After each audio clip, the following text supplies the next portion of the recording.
Hi everyone, number one Marmaduke fan here. Today I had a tweet that I just sort of sent out there as sort of a random idea, and for me at least, it's getting a lot more likes and retweets than my tweets usually get.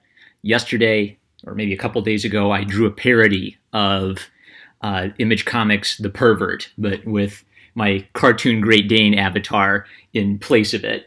And I think just some guy retweeted it, so that got some more eyeballs on my Twitter, I think. And so then today I had another tweet that had about like 30 retweets, 130 likes. Now, that's not that much, but for me it's a lot because I'm a small-time YouTuber. And I also got some pushback from some people on to my left on the political aisle, and it's making me think a little bit about the tweet and what I said in the tweet. And the point of this YouTube video, maybe if you're like a leftist and you saw my tweet and this is your first introduction to me, is for me to say a little bit more about who I am, because the reason I'm on YouTube is because it allows me to express thoughts I have in a little bit more fully. And that's what this channel has always been. It started out with me grabbing a comic book and just talking at random about ideas I had about the comic book, and it's evolved slowly over time. You know, I wish I had my actual mic. The attempt to become more professional has had some setbacks, but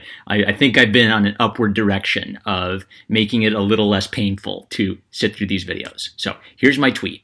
I keep seeing this same picture on different sites. It's a lovely drawing. It's also an example of why the academic left wanted to influence the arts. Young artists devote their talents to spreading your Marxist cult's dogmas for you. And I guess I should credit, so that's only fair to credit the artist you're referring to. So it's by Sapphic Sweetie on Tumblr, and Tumblr had this on their radar, meaning if you log into Tumblr, a lot of people saw this artwork because Tumblr itself had decided to promote it. And it shows an adorable drawing of a girl, and the placard reads, "Girls don't want boys, girls want equal pay and sick beats." So, I thought about this, and one of the things about tweeting is, when I was really young and first got into politics, I think I was really mean-spirited and really nasty to a lot of people, and my parents and others kind of had to tell me to grow up and stop acting that way on the internet, stop obsessing over politics. And I took that to heart, and for years of my life, I've been focusing on art. And this might surprise you, given how much I talk about postmodern art theory on this channel, but I actually don't like politics that much. If I had my way, I would just read and talk about art all the time. But the reason I started this channel is during my experience in art school, pursuing a degree in the arts, I saw what to my mind is an art school which has ceased to become an art school. It's not promoting students to learn good art skills they can take out into the real world. It's promoting political leftism as a goal of the art department. And lest you think that's just me seeing things because I'm a conservative, I'm on the right, am I in a right-wing safe space or a right-wing echo chamber? Well, my teachers would actually tell me explicitly that they saw the purpose of the program as teaching students to be progressive or left-of-center political activists using their art. This was multiple teachers and multiple conversations, multiple classes, multiple experiences. So I guess maybe this is a chance for me to restate something people who have watched this channel for a while have heard me said. But the reason I talk about politics in relation to art and comics is because I see it as an elephant in the room. I wish I could talk about just art and never have to talk about politics, but I keep seeing politics coming into the arts. And I think the reason is obvious. The arts convey ideas about human beings, about life. So it's obvious that a political group would want to use art to spread their message. It doesn't matter if you're a Marxist or an anti-Marxist, an atheist or a Christian or a Buddhist. You want good art to spread what you believe is true about the world. So the thing I'm thinking about is, since I mentioned I got pushback, so I won't mention the names of these people. And by the way, do not go harass these people. Do not go tweet at these people. And that's not me dog whistling, but cartoon dog.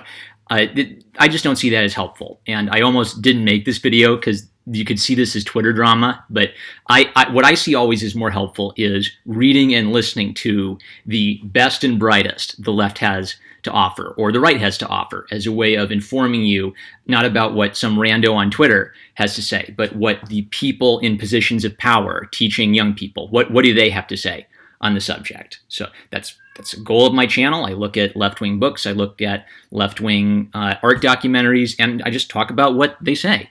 So what am I saying here? Because the pushback I'm getting is that I'm a conspiracy theorist. I'm sort of like a right-wing loon who has a pegboard on the wall with lots of red tape and little notes scrawled all over it, and I see this, evil cabal of Marxists, in the shadows conspiring to take over the world. And that's not what it is at all. And because I had two people sort of come to that conclusion and roast me for being conspiratorial, I kind of step back. I thought, gee, was I wrong to write this tweet? Is there something wrong about what I said? And I would write this tweet exactly the same way if given a second chance, because this is obviously me being tongue-in-cheek to describe the left-of-center politics of the arts in America. And Marxist cult is a jocular way of describing what I see as a serious problem. So it is a joke. I don't seriously believe that Marxists, sacrifice sheep to a statue of Karl Marx in all of America's universities. That's the joke. But I am describing what I think is a reality. And I think anyone who... Here's the problem. Is I'm drawing from my experience. And my experience might not describe anyone else's experience. I might be able to say, I had Marxist professors and they celebrated Marx and they taught me to celebrate Marx. But I'm sure it's entirely possible that you went to a school where you didn't have any Marxist professors teaching you that. And I think that's great.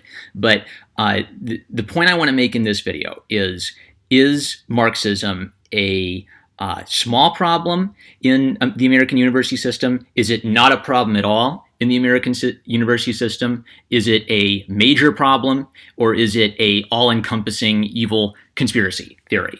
So let's go through it. Number one, is Marxism not a problem at all in the American university system? Well, if you are a Marxist, maybe you don't think having Marxism in the American university system is a problem at all. So maybe you think there is absolutely no problem with, American art schools and American humanities departments teaching the views of Karl Marx. And the refutation to that is I can just look back at my time in an art school. I can remember all the conversations I had with professors celebrating Marx, teaching Marx, and making that the focus of the class. We're going to learn about Marx, and then we're going to apply that to how we think about art. So it is not true that there are no Marxists in the American university system. Okay, so now is it a small problem or a big problem? Is it a matter of degree? Is it just a matter that maybe there's one or two weirdo Marxists on the faculty, but really the overall program is great. The overall program is solid. 99.9% of the professors aren't Marxists, or is it a major problem where, 50%, 60% of the faculty are Marxists? And I don't really care, because that's just differences of degree. If there's one Marxist on the faculty, then you can at least say there is a member of faculty teaching Marxism. Okay, well, what's wrong with that? If the whole point of the American university system is to have a marketplace of ideas and free exchange of ideas, well, then it's great. Let's have a Marxist on the faculty, and he can debate the capitalist on the faculty, and we'll get this great pushback, right? That's one of the whole great ideas of the American university system, is you're supposed to be able to go there and encounter different perspectives and listen to these different perspectives, and then you can be more informed in your opinion having heard all these perspectives. And part of the argument I'm trying to make on this channel is that the reason I say there is a problem of Marxism in American art schools is that it goes beyond just Marx being presented sort of neutrally as an interesting character from history you should learn about, or an important figure from history you should learn about. And it goes as far as making Marx's ideas central to what an artist is supposed to do and supposed to be accomplishing. I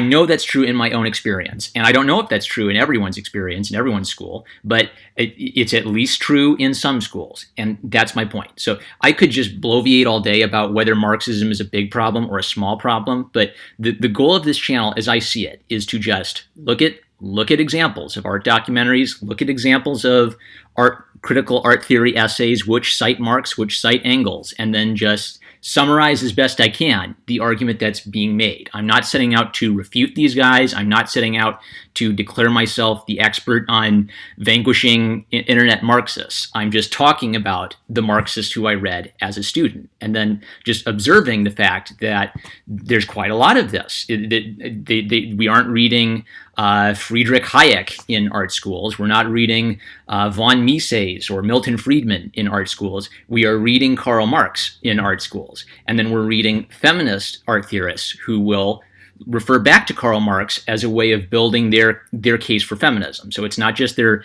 sort of mainstream average feminist. They are a Marxist feminist commenting on the arts and using that lens to explain to you how you should view art and what you should try to accomplish with your art. And I see that as important. I see that as worth talking about. And I think I've made my point. So the tweet is a joke. The tweet is me having a laugh about Marxists on college campuses. I don't literally believe that Marxists have a satanic circle where, they and Marina Abramovic engage in spirit cooking to summon to summon the hordes of hell to do their evil bidding.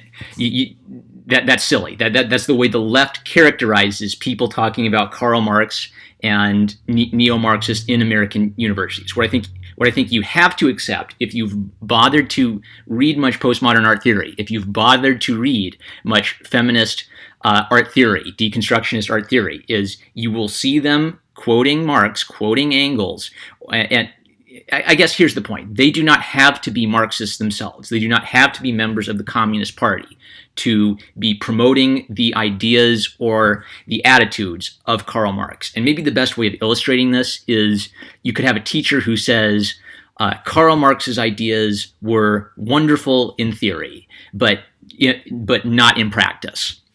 And my problem with an argument like that is it grants Karl Marx way too much credibility. I don't think that Karl Marx's vision of society was moral in theory. I don't think Marx was an unintelligent man. I think he was a very intelligent man who was able to observe anger in real life about capitalism, and then he took that anger about capitalism and he expressed it in such a way that resonated with many people. I can identify with young college Marxists because I had a period of my life where I was living paycheck to paycheck, and you feel dreary, you feel like you're trapped, you feel angry and resentful of rich people. And then the ideas and language of Karl Marx speak to you in that kind of position. But then you have to, but the problem with Marxists is they get trapped in that kind of thinking. They can't realize that, oh, wait a second.